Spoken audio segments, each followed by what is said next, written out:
on Radar. This hurts my ears. I will not claim to understand it. I will not begin to accept it. Maybe I'm just too lowbrow and narrow-minded.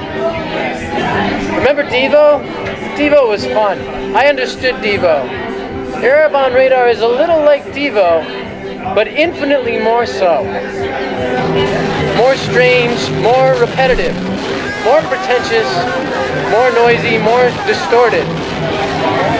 More unlikely to require an entire bottle of aspirin for each listening. But unlike Devo, Arab on Radar is less fun, less pop, less humorous, less accessible, and definitely less likely to succeed in any tangible way. The vocals are distorted and usually consist of a few lyrics repeated as if to make a point.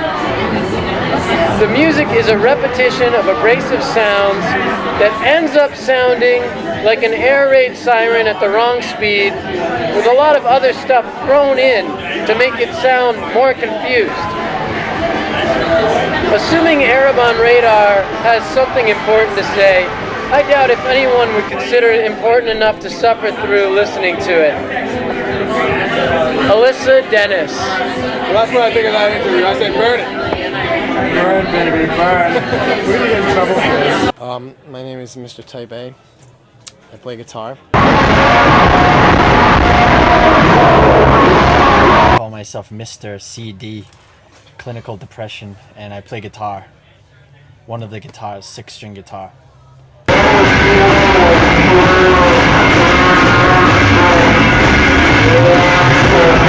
Obsessive compulsive disorder. Obsessive compulsive disorder. I play the drums.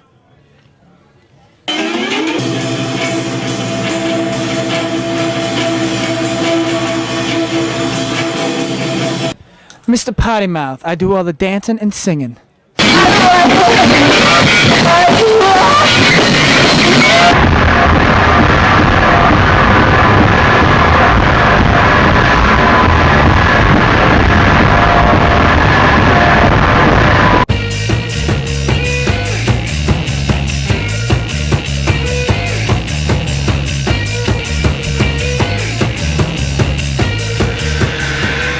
Dressing room at the Mercury Lounge, the bathroom and the dressing room here in the it's one of the first stops along the Potty Mouth campaign trail,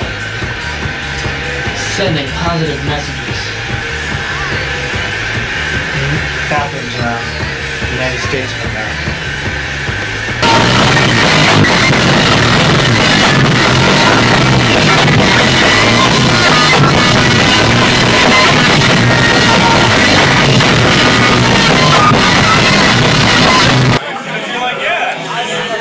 First time I saw Arab on Radar, I was in this bar, like 3 blocks down from here, maybe about 7 blocks down from here. They were all dressed in these really, really awful leisure suits. Kind of thought they were jokers.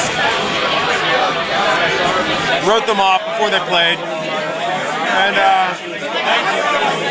played a nice little 6-song set, and I thought it was like one of the best things I'd seen probably in about a year.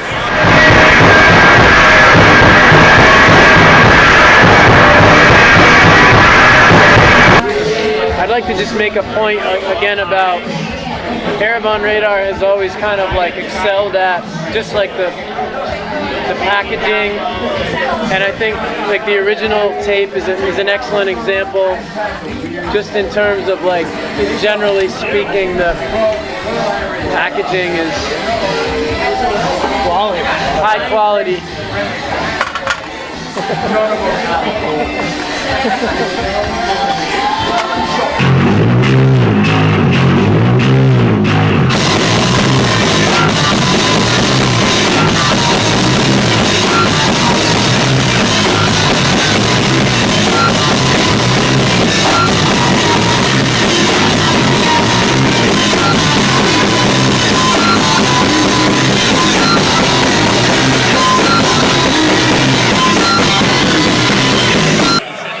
A lot of people didn't really get it because where they were coming from musically was so alien.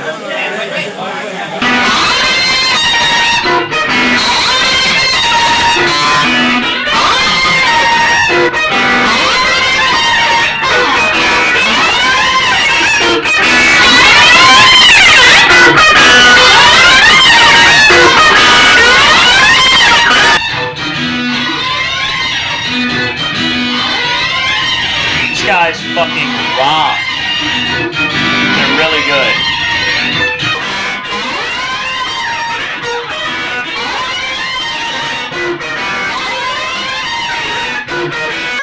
Must pay dues to get a lick. Now that I've improved the firm. I just found a box of all this crazy stuff, like all these all original lyrics. Like when I first attempted to write the lyrics, like I would sit with the headphones and like kind of write whatever came out, and it's all white out. Can you believe white out? It was like white out. It would be like a line and then white out, and then XXXX white out, and then from there, like all the songs grew. But I remember the other night looking it over, just cracking up like, I used fucking white out. Now I have a laptop and I'm exactly.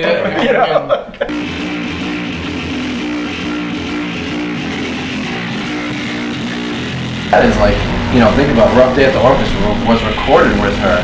We did those songs, but like, once the record came out, I mean, she was done. I mean, she was gone. It was like, it was before the record was even out, so. Oh man, what happened to Andrea? Where'd she go? You guys are losers, man. It's fine. There it goes. There it is. Airborne Radar was so in everybody's face, and I thought they were pretty surprisingly professional, in spite of the fact that they came off as so unprofessional and so raw. A lot of people just really didn't jive on that. Like a lot of people just really want technique and precision. And Airborne Radar just never delivered on that end. Like as far as like, what am I talking about here?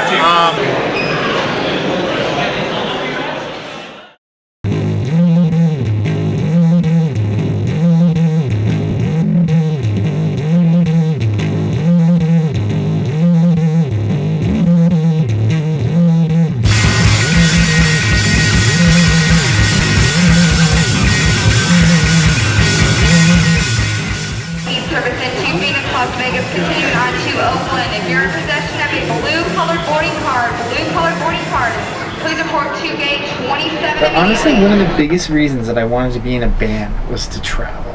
So I think we all come from very low income, moderate income families, and all the places that we've seen, we would have never seen without being playing music. We did. And that was 48 states, right? Didn't we go to 40 or 47? Yeah, we've been through in like every country in Europe. I mean, it's pretty an amazing feat. Like when you look back on your life and you're like, considering there were people that haven't even left their own state, but we're fucking degenerate, low white trash fucking assholes. We're gonna see the world, and we went out and did it, and that was pretty fucking cool, man.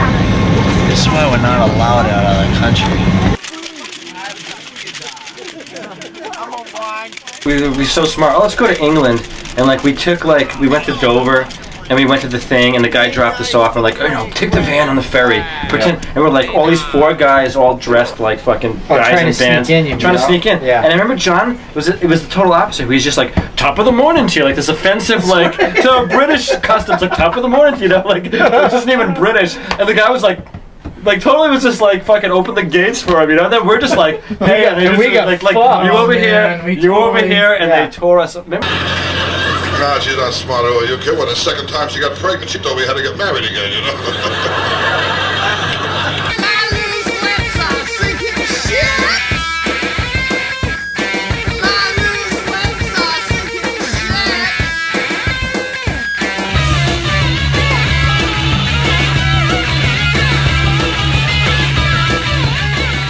was in October. We could have gone to Munich and drank steins of beer and had an awesome time.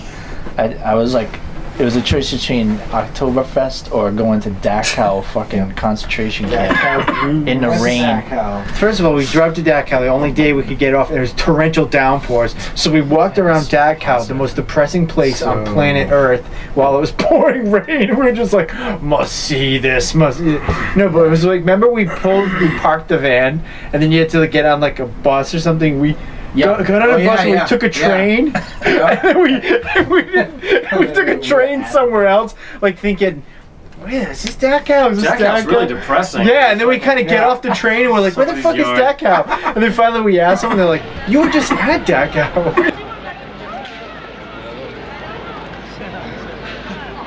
Who's gonna step up? You. We are outside of Dresden in some kind of hotel. Just kidding. They'd put out like all this luxurious brie and bread and stuff, and we just like grab a whole loaf and like cut it in half and like jam all this brie in that, eat a grinder and shit. Like so inappropriate. That was so like culturally wrong to do that. We're scheduled to play but it was the same night that the Olympics were on. And Slovenia's never won anything in the Olympics, but this was the male rowing team was actually going to win. So like all these people were gathered around this like little black and white TV, like 150 people just watching, and like total patriotism and total nationalism. And then we played we had to postpone when we were playing until it was over. And then we basically played, and then they were like, all right, play again. And we played our same set again that night.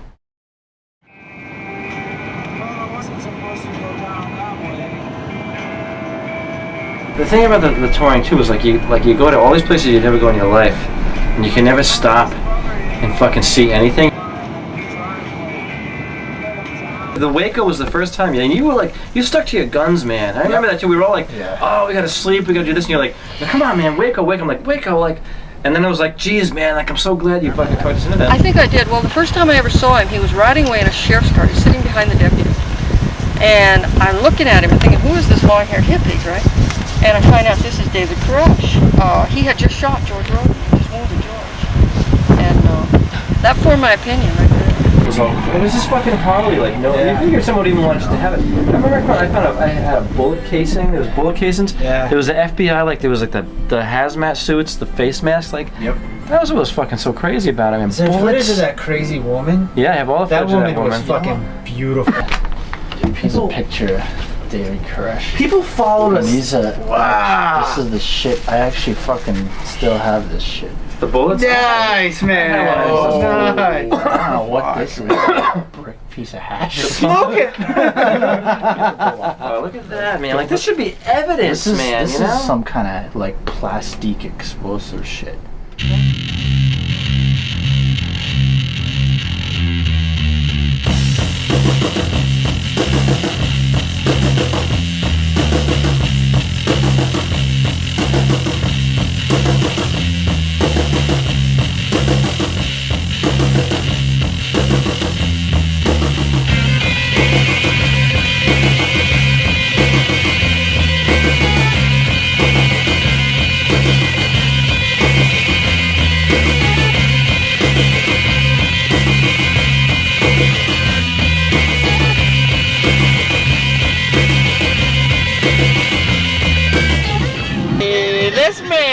About pussy right there. It's written all over his face right there. He's thinking about pussy. And this guy right here is thinking about the same thing. You know what I'm saying? He's thinking about, ooh, let's see. Look at that smile on his face, right? And then there's this guy right here. He's thinking about a big old fat long cock. Woo! I want to put a cock in my asshole. Let me tell you about it. And this guy's thinking, those fucking assholes are way too fucking stoned to drive. I gotta fucking drive it on the road. I'm gonna be really pissed about this.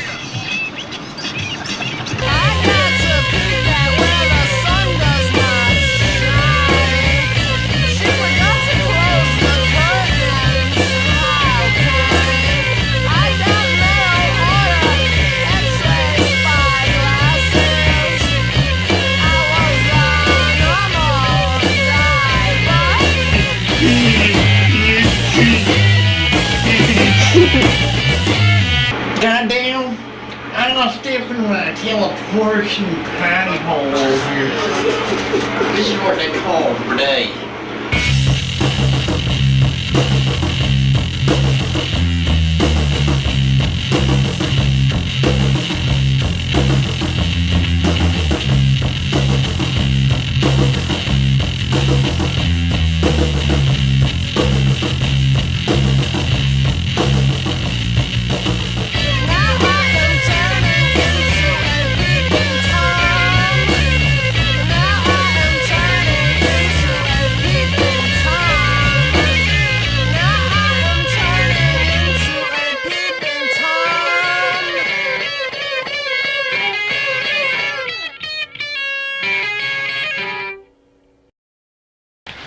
Yeah, I know where it's wet. Right between my cheeks.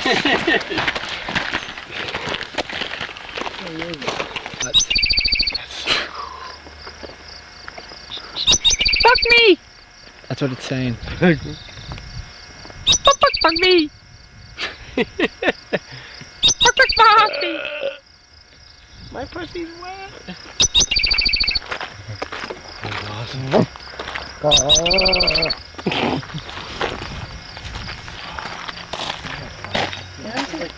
You know what this trip is like?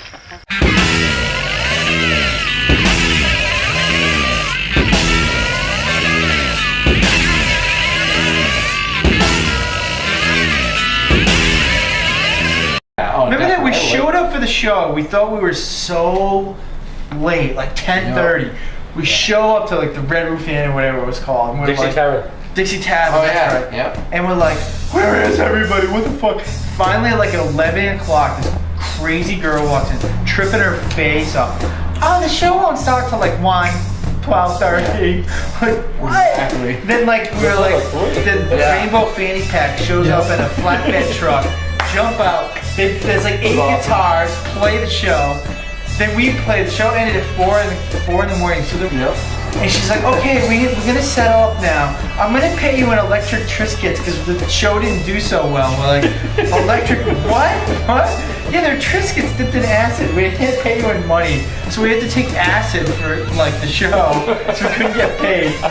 Then it was so. Then we partied at the guy's house. It was so fucking hot. Then remember we went out and slept on the van's roof. We're on the van's roof. Finally get to sleep, and all of a sudden we had this loud, crazy bang. And it's the girl who booked the show, tripping her face up. She drives off the road, smashing into something. And she's like screaming hysterically. She's like, I gotta go to court. I gotta go to court. Tripping her fucking face off.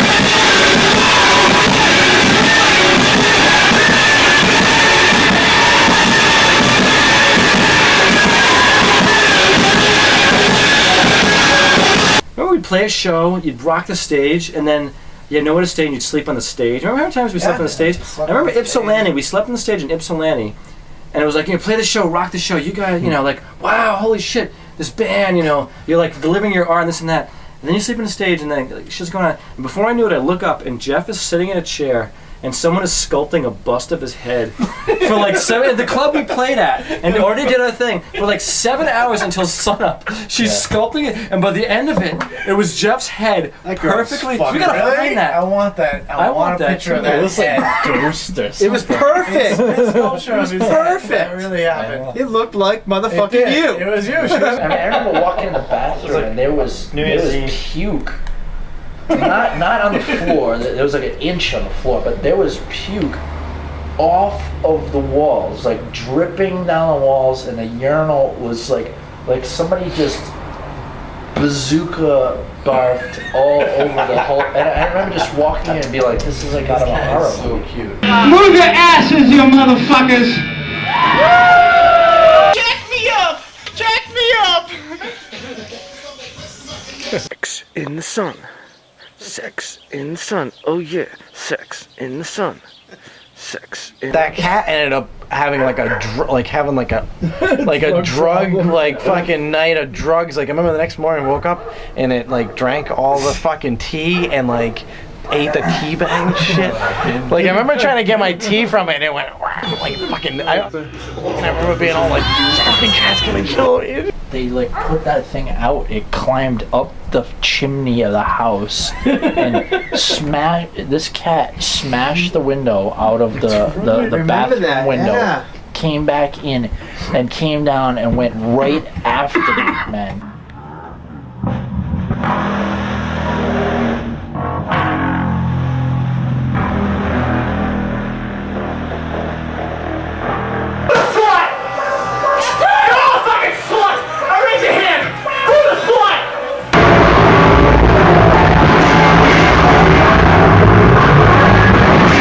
So the time we were in, I think it was Minnesota or somewhere, we're like, oh, this is kind of a pretty campground. It's not great, it's not bad. And then we looked and there was a ditch in the back, and me and Eric went. Eric fell in the ditch. I remember it was dusk. God. Is that dusk when the sun's going down? God. And it's not. It wasn't dark. It wasn't light. Eric got up, and man, you were phosphorescent. Like it was phosphorescent. Remember that? Because that was basically right across the river was like a sewage treatment plant where they were floating fucking shit down the river. But it was weird because it was kind of hidden until I fell in. Yeah, it looked like pretty until you saw it was really hot and we wanted to go in the water. And then I licked slipped the and fell logs. down and I woke up. Honestly though, what was it like? Within like half an hour, I was deathly ill. Yeah, you were so sick bad. For like 3 days, man. Yeah. Actually, that was when we ended up canceling like a show too. Didn't we like go to Madison or Yeah, we had to that was we had to cancel a show. It was like one of the only times we had to do that. And you were like, I'm fine. And then we were like, we got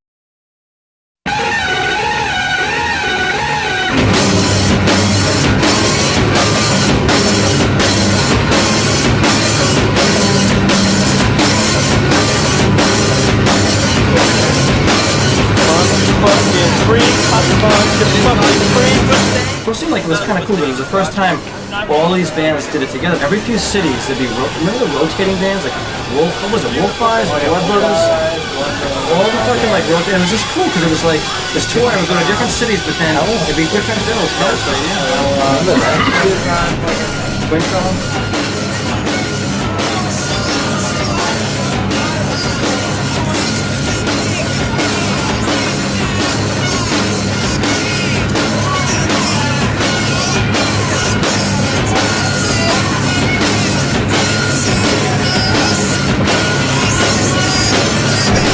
Together and made the whole thing like this like concrete thing. It was like a real, you know, like put it in a package. And then everybody else stand it. And then everybody else went off and made their careers, and we broke up. I feel like you're in competition, but then you realize you're all doing the same fucking thing, and then you realize by everybody like doing it together, it elevates the whole thing. You know?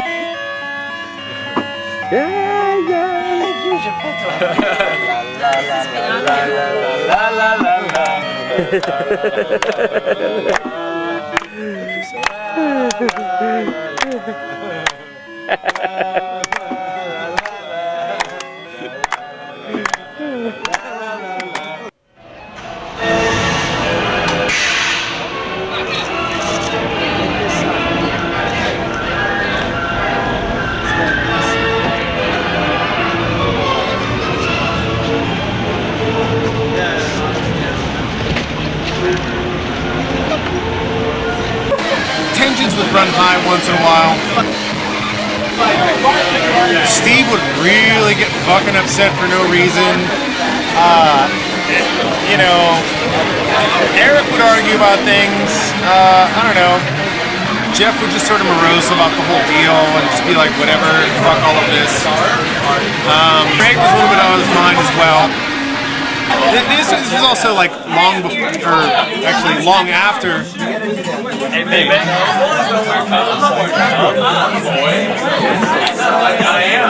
This is long after Andrea was out of the band, so nothing to do with her. Things were going really good for you guys. I mean, we were touring around places in Europe, and people were losing their fucking minds. Like, it was crazy. There were girls, like, screaming and just going crazy at these shows, like you were the goddamn Beatles. They were buying me drinks, like I was somebody important, like, and I was just the fucking t-shirt guy. It's all right. You know, I just really liked you guys playing together on stage and that sort of chemistry. And after all that, there was sort of like a couple week hiatus, and then I know you guys did that tour with the Locust, the Lightning Bolt, that whole thing that was put together by Brian Peterson. And after that, there was this news that you guys broke up, and it was just like, it was just done. And it was this little thing where it was like, John, I want to break it to you, but it's over. And I was seriously about to cry.